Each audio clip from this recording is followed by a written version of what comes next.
make a few adjustments. Thank you. In what we're recommending.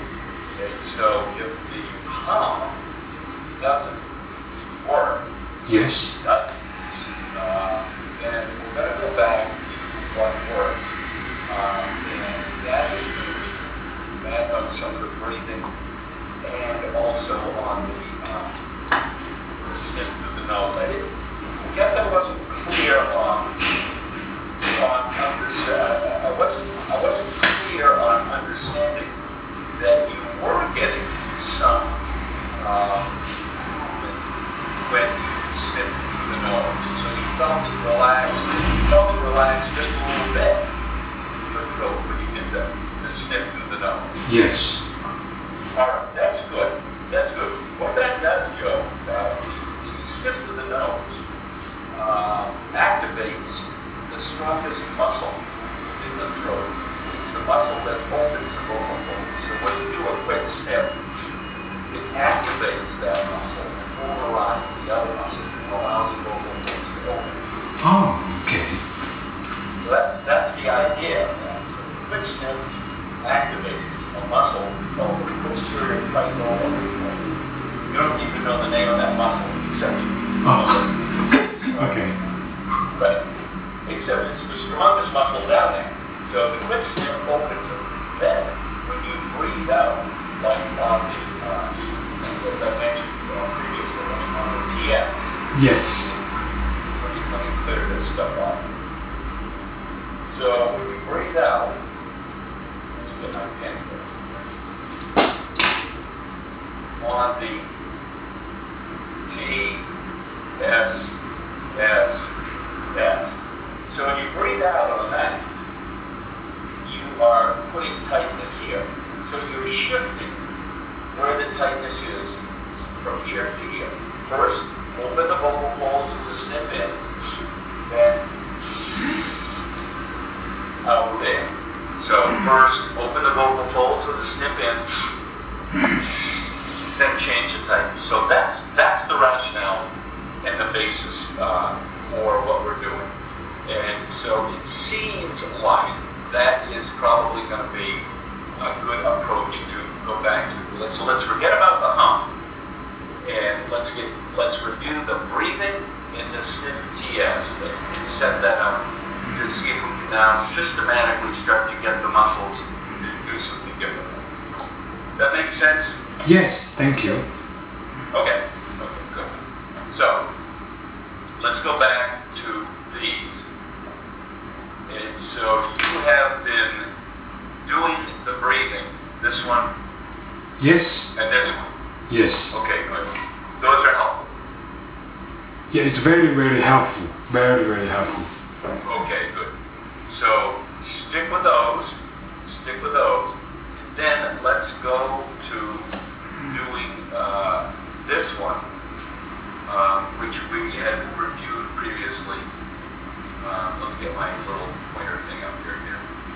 So you start with this is the key thing right here. I will send this to you again. So you do the sniff, it's quick, and then gradually slower. Now what you do is match, be sure that when you sniff in and exhale, you match that to how fast your breathing would normally be. So if your breathing is very fast, you would do the quick sniff in and out. But if you're just resting or slow, then it's about the same. Is that clear? Yes. Okay. And then when you exhale, put a bit of pressure behind your front teeth by exhaling using the strong TSS. Correct. That's correct. Now another way to do it, we will stick with, I think, we will stick with the TS doing that. But another way to do it would be to, when you exhale, to purse your lips. So when I'm going to get close to my microphone here. But when you do the quick sniff in, and then purse your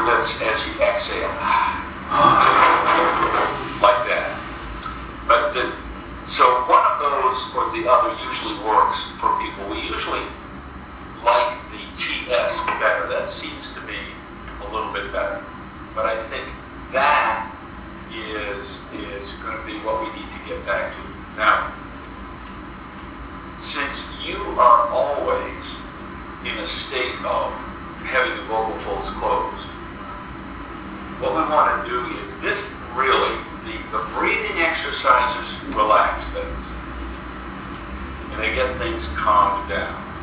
That's good. But we want to move beyond calming your breathing down and really get to the point where we can change the position of the vocal folds.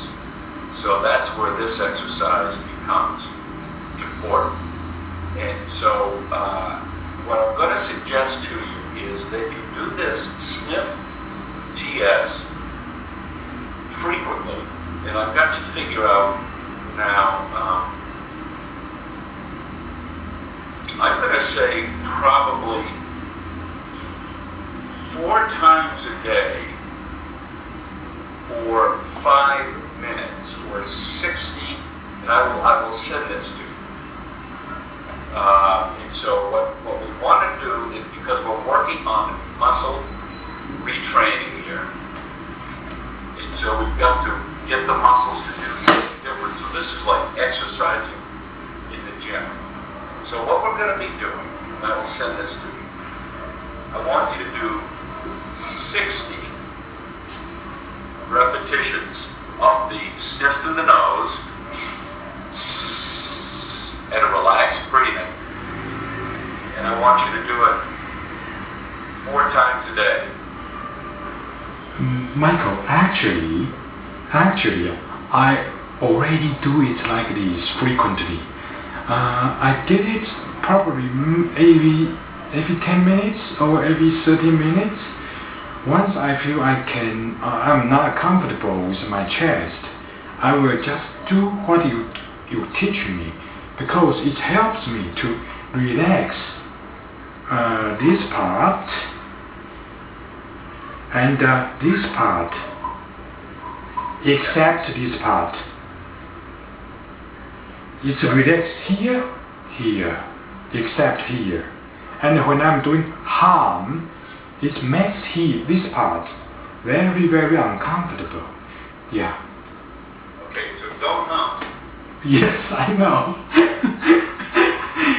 Actually, last coach that you taught me, and after we finished the coach, I take the rest about 3 days.